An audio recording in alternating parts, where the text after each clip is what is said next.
Today we're going to be reviewing the Fluance Ai61.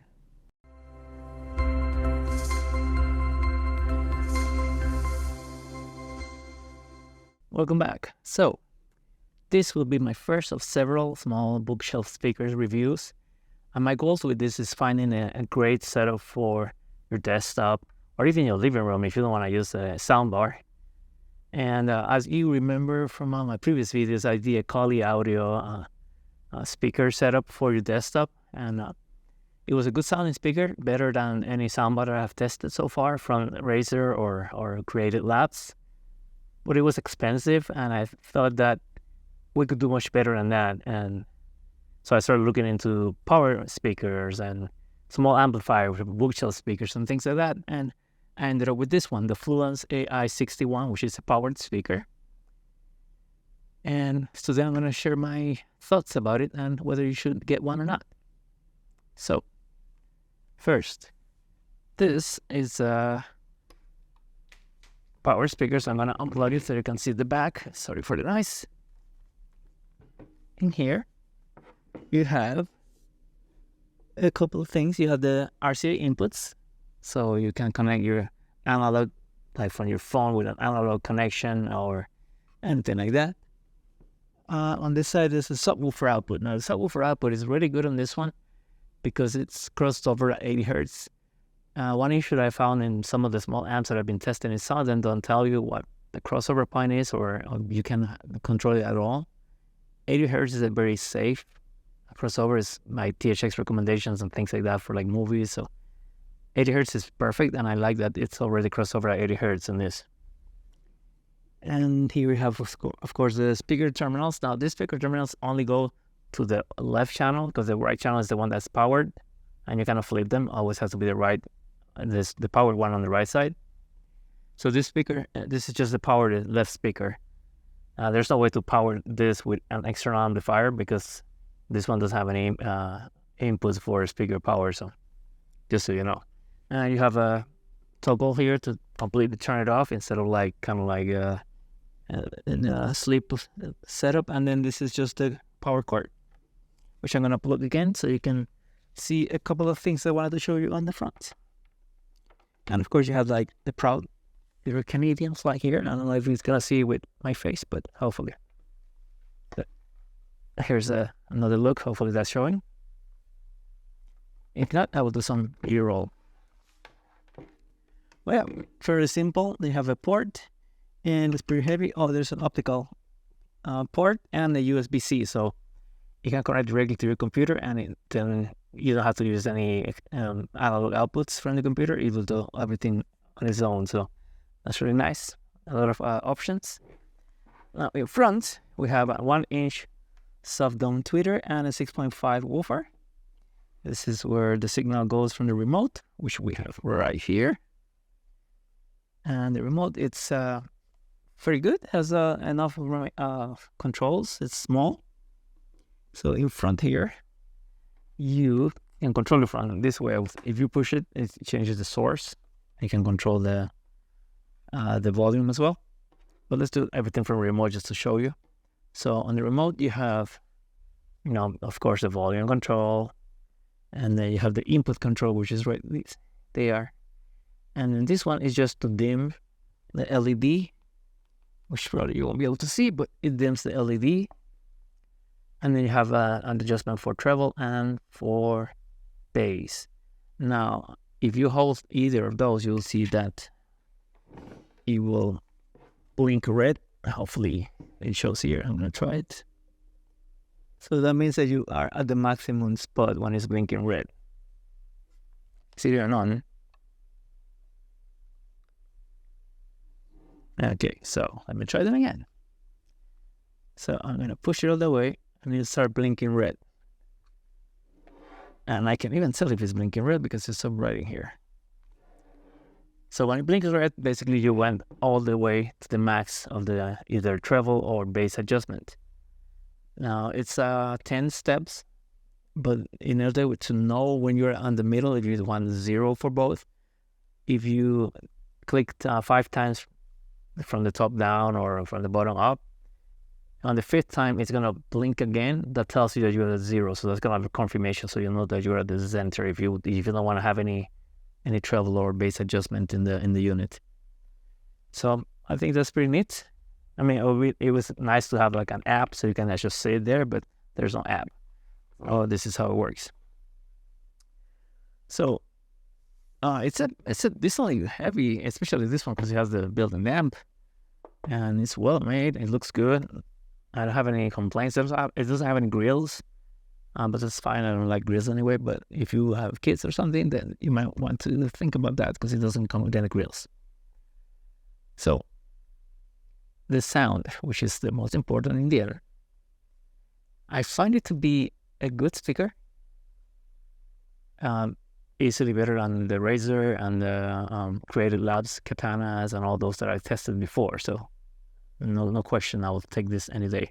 It's a bit big for desktop, at least for me, because I have triple monitors. I cannot squeeze this under the monitors.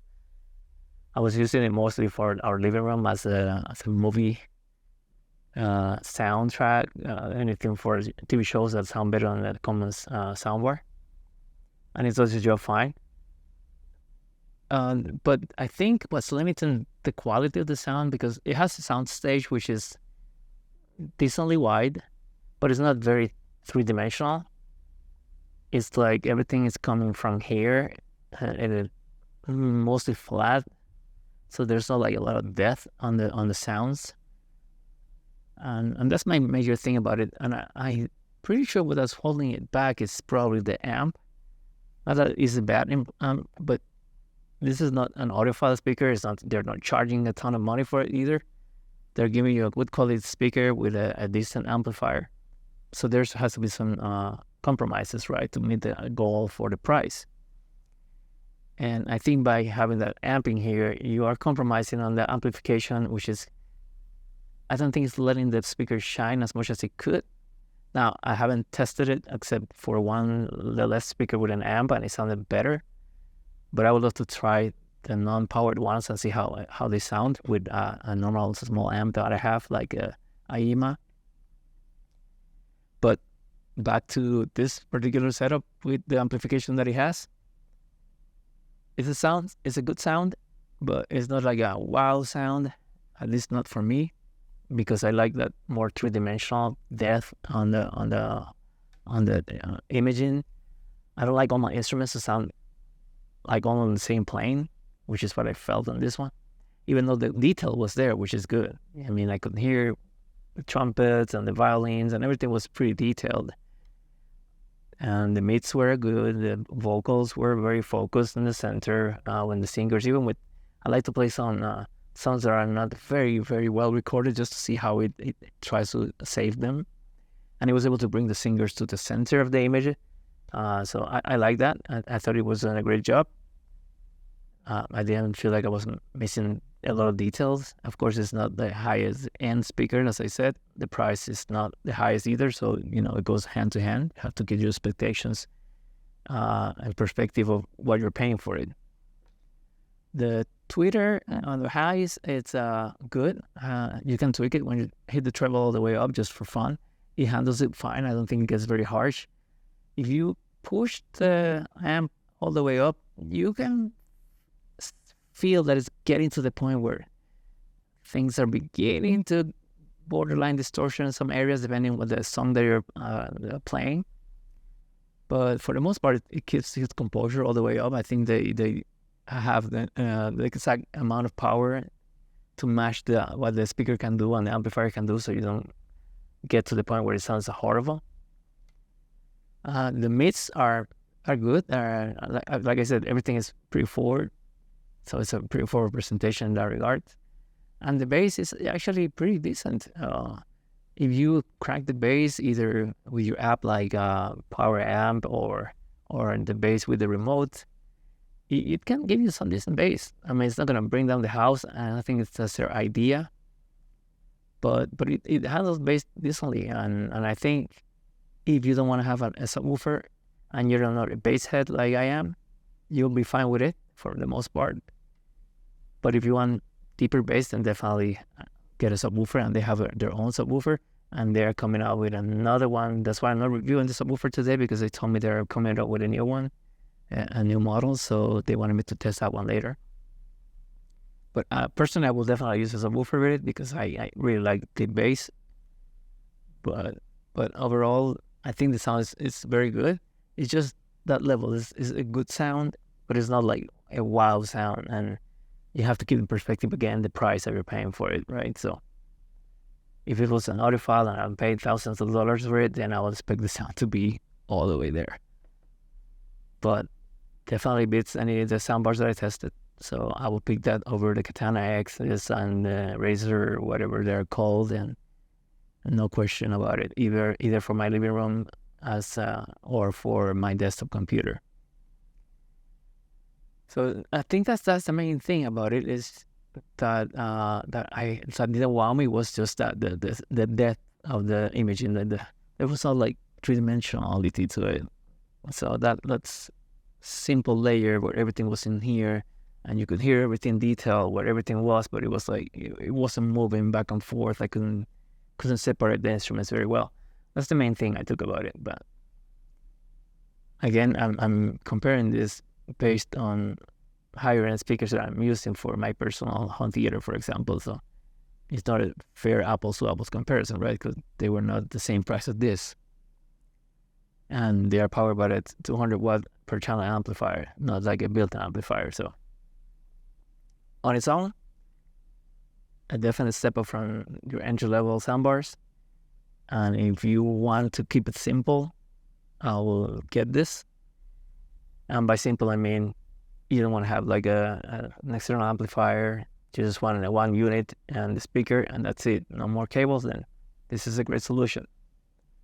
I'll be reviewing extras from Numi and the RB42s. I believe, the RB42s, and then there's another one that I'm going to be reviewing that I forgot, but I'll be reviewing it. And then I'm going to do a comparison among all four that I'm going to be reviewing and see which one comes on top, and then my order of preference, all personal opinion, of course. But this is my first of my desktop setup quest. Just trying to find a really good pair of desktop small bookshelves, either built amplifiers or with separate amplifier, and get the best combo for my money. I got inspired by testing that Kali Audio one, which gave me a pretty decent sound, but the price was just, to me, it didn't quite correlate to what I was getting. Based on what I've been hearing already from some of the tests that I've been running on the other speakers and amps, I'm getting a lot better sound for less money than the Kali Audio. So just a small spoiler alert, that was it. The better ones are coming than the Kali Audio. So will I take this one over the Kali Audio? Well, if I had a subwoofer, I would. Without a subwoofer, I wouldn't, because the Kali Audio still gives me more bass, punchy bass that I like, and I'm missing this without it. So, but it's not fair. The Kali Audio will be more money. So if you can get the small subwoofer for this, then yeah, I'll pick this one over the Kali Audio. But in any case, I give it a recommendation with the caveat I mentioned about if you like depth on your imaging and you want that three-dimensional sound stage, then maybe look into something else, or maybe wait for me to try their non-powered speakers with an amplifier and see how they sound with better amplification that is not constricted by the limits of the budget that they had in mind when creating this speaker. But I still give it a recommendation because I think it does a fine job. So let me know if you have any questions, any other reviews that you want me to do, any speakers that you want me to review.